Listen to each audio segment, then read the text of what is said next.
we brought you in because we want to talk about the latest survey of Pulse Asia. Looking at the numbers and comparing them to previous surveys, parang tumaas yung mga mga pro-Duterte group. You're looking at Bongo, Bato de la Rosa, and Amy Marcos. I'm wondering lang, well, number one, did I get it right? And number two, do you see any reason for the increases in the Yung ratings? kay maybe yung kay Bongo, the rank increased but the preference did not. That's one thing that we can say. No? Bumaba actually yung propulsion ng tao na bumoboto sa kanya. Pero dahil bumaba rin si Tito Soto, umakyat yung rank niya. No? He's now tied from second to third. So Tito Soto, former Senate President, had a decline, I think, of about 9 points. Bongo had declined by about more than 4 points. Ang umakyat dito sa survey in terms of rank would be Amy Marcos, no? Because the increase is almost 6 points. And then Bato de la Rosa also increased by 4 points and the rank also increased. So aside from these people, there are not that many significant changes. Basically, they retain their electoral preference. It's just that when some people decline in terms of electoral preference, the ranking changes. Pero Prof, meron bang indication na nakatulong sa kanila itong controversy tungkol sa budget? Dahil ito si Amy at saka si Bato ay sila yung mga prominent na bumabanat dito sa controversy tungkol sa GAA, no, nung panahon na yan. Well, we put them in that. If we recognize that context, definitely it would have an impact in terms of electoral preference. But whether it's something that they benefited from directly, unfortunately, we don't have a question on that in the survey, so that I cannot correlate it nor cross-tabulate.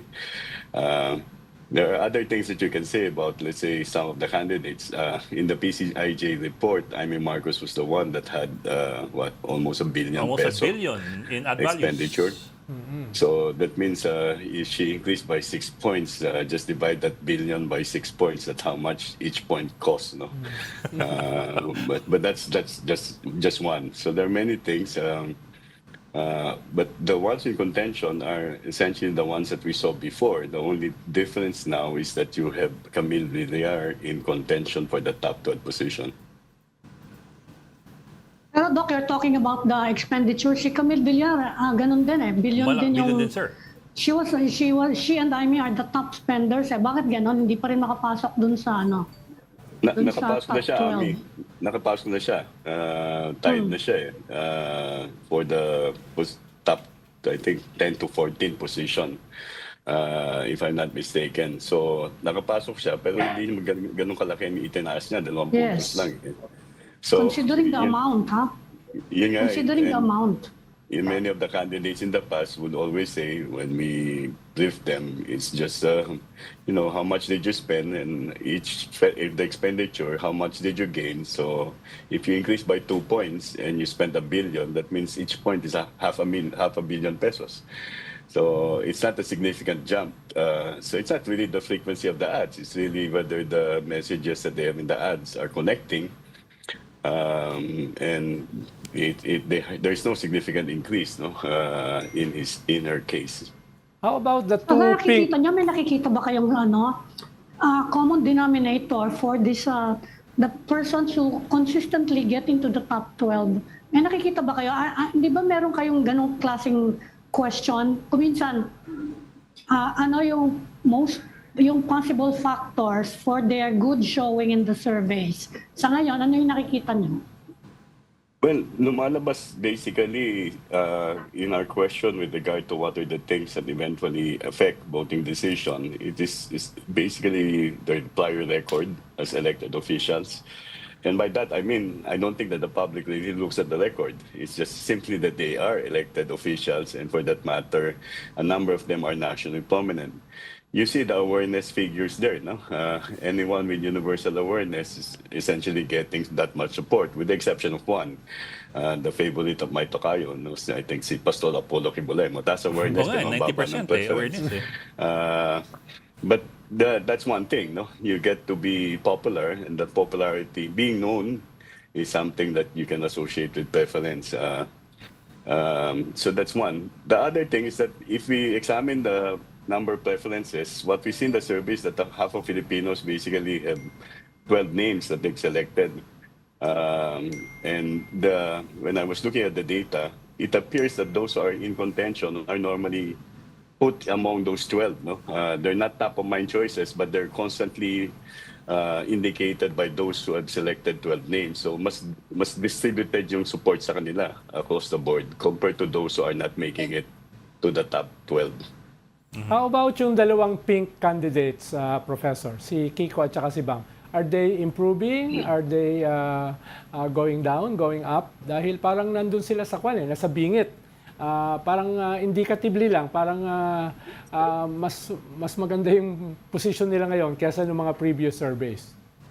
Medyo bumaba si Kiko ng 4 points to kayo. okay. No? Si Bam hindi naman masyadong gumalaw. Basically, nandun pa sila sa baba ng people who are in contention. I don't know what the factors are. No, they're not one of the big spenders. The only advertisements I've seen of the two are tandem advertisements. No, ibig sabihin silang dalawa. So baka kinakailangan ay mag-separate way sila, and then they get to communicate their message better. And maybe the messages that they're communicating are messages that are either kamit na, di ba? The people are used to it. Maybe they should embrace some other message beyond what they're communicating right now. Sir, yung survey was done from January 18 until January 25. So this was prior to the impeachment by Congress and prior to the more active positioning of senatorial candidates and senators doon sa impeachment potential impeachment trial. So, ano yun, sir? Wala pa rito masyado yung impeachment issue dito sa numbers na to. Wala pa, kasi hindi gumalaw di ba? Noong Desyembre, so hindi masyadong nababalita. Definitely that would be factored in. You can factor that in the survey that we're conducting because we're doing monthly surveys right now. No. So that one will find out what the results are, no? Whether because right now, as you see, basically there are 10 in the alliance of the administration that are in. There are 2 people who are definitely with PDP Laban. And then you also have Willie Revillame, no? In that area. And his preference did not change also across the 2 surveys that we conducted from November to December. Pero sir, you're counting November 2 now. Yes, sir. Pero sir, you're counting IME as well dun sa admin slate. Tama ba? Kasi yung dalawa, I suppose you're referring to Bato and to Bongo. Mali ba ako doon? Di ba siya? Independent of siya. Professor, what about yung mga I asked you this kanina off-cam, yung mga progressive saka yung mga labor groups kasi high profile din naman sila. They're always on radio, on TV, multimedia din sila eh. They have a high social media presence as well. Bakit ganon? Medyo actually nasa ilalim, ano? May explanation ba kayo doon?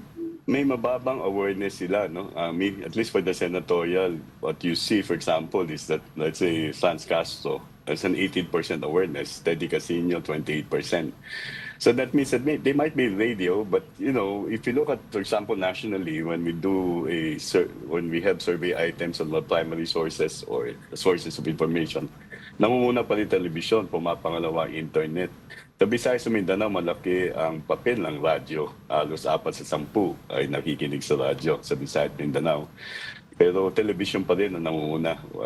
Halos lahat ay kumukuha ng impormasyon sa television.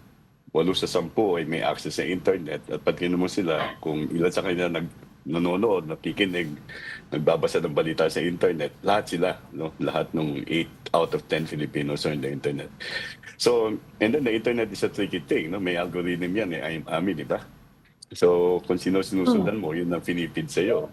Pag may sponsored feed, normally hindi mo pinapansin yun. So that's the thing there. Look at the awareness ratings of those who are progressive, which is different from the party list. No, in the party list, you see that there would probably, if the elections were held at the time that we conducted the survey, the Makabayan group would probably have more seats than what they're holding right now. Yes. Mm-hmm. Sir, when you say awareness, sir, I suppose you don't mean popularity, no? I mean, how did you define awareness? Kasi you might be aware of somebody, pero he might not be popular or he might not be getting your vote. Kasi for example, si Kibuloy, 90% ng kanyang awareness si Kibuloy, pero 3% ata yung preference sa kanya, which is radically different from his awareness levels. Ibig sabihin yung awareness sa kanya negative. Negative. Simple lang yung tanong sa awareness, hindi namin pinoprobe na. No? May narinig, nabasa o napanood na pa kayo tungkol sa doon particular pangalan. So it's basically awareness would be whether they heard, read, or watched something. Yung lalim ng pagkakaalam nila, hindi na pinoprobe yan. There are some candidates in the past who would have rider questions, but with respect to all of the candidates here, that's the only question that we have across all of the candidates. Prof, sa dekada na karanasan nyo sa surveys, ay meron bang level na halimbawa top 3, top 4 na sigurado na sila na kahit anong mangyari in the next 3 months ng kampanya ay sigurado na silang mananalo? Meron bang ganyang cut-off? Or anything goes. Halimbawa, meron kang Osmeña na dati ay top 2, top 1, pero eventually ay natalo. Meron kang Coco Pimentel na 2019, number 4, tapos eventually naging number 11. May ganun ba na parang... May guarantee ka ba? Oo, may guarantee ka ba na pag ikaw ay nasa top 3, top 4 ay sigurado ka na? Oo, medyo hindi naman guaranteed, no? Unless may pagkakamali na may scandal. Maaaring bumaba ka sa ranking, maaaring nandun sa dulo. Merong iba na nasa top 6, no? Sa mga naunang survey, bigla nawala, no? Hindi na naalaw sa eleksyon. So, in a sense, it's really how much they will be able to maintain the preference that they have right now.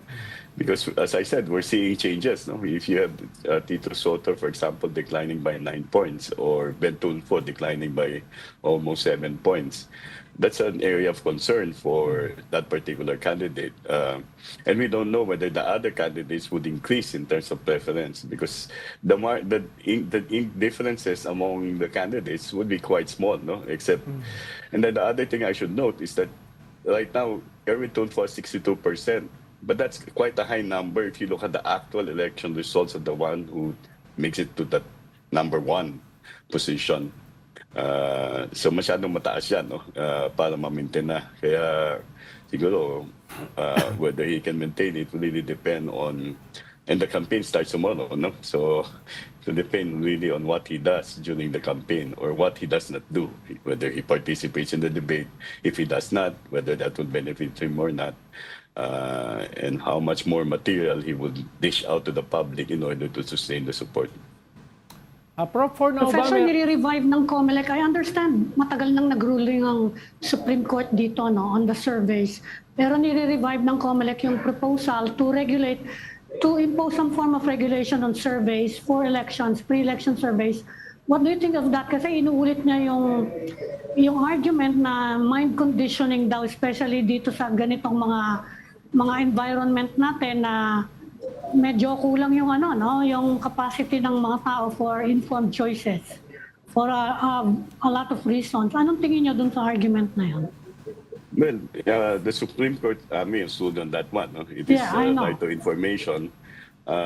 We will simply respond to the COMELEC in due time if they do have a resolution. I remember the COMELEC raised that point during the incumbency of former chairperson Brillantes, essentially saying that we should declare who the subscribers are, because the subscribers, some of them might be candidates, and the expenditures in a subscription to survey should form part of their statement of campaign expenditures. That's okay.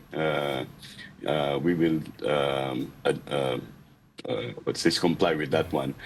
But whether the survey should be stopped, or whether there should be a regulation in terms of the dissemination of surveys, that's quite dangerous, because again, it deals with the fundamental right to information. Just imagine namin, no? Pag pinatigil mo, for example, we've been doing surveys for 25 years. And you see other surveys that show different results, starkly different results. And you have other candidates who pronounce that they're leading.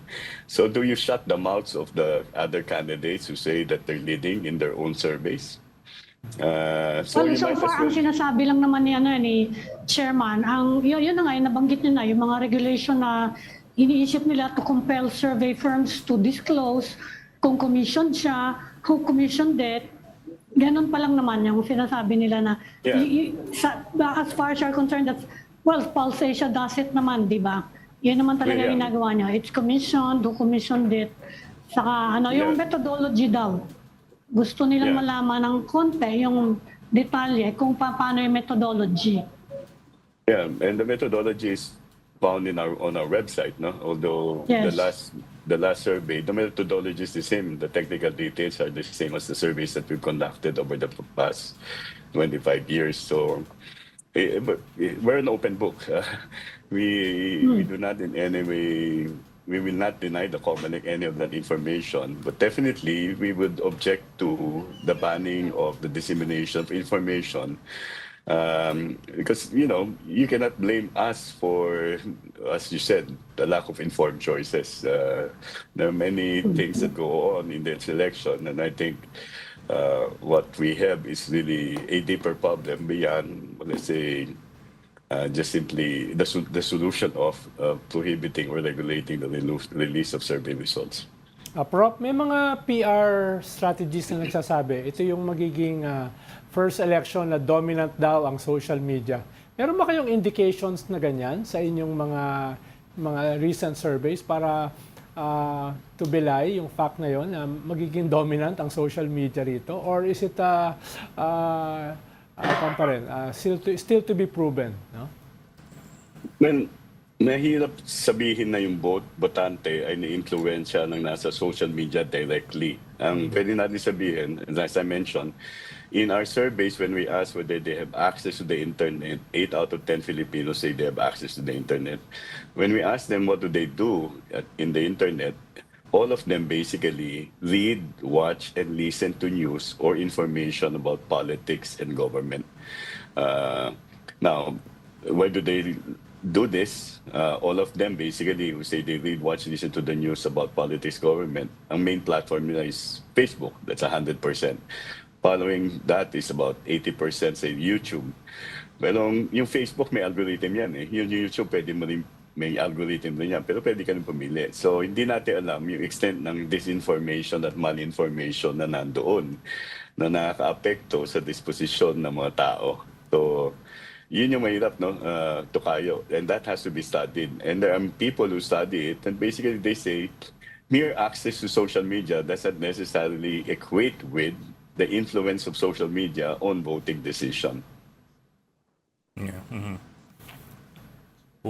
Okay. Maraming salamat for joining us this afternoon. Dr. Ronald Holmes, ang Pangulo po ng Pulse Asia. Sir, always a pleasure to have you on board.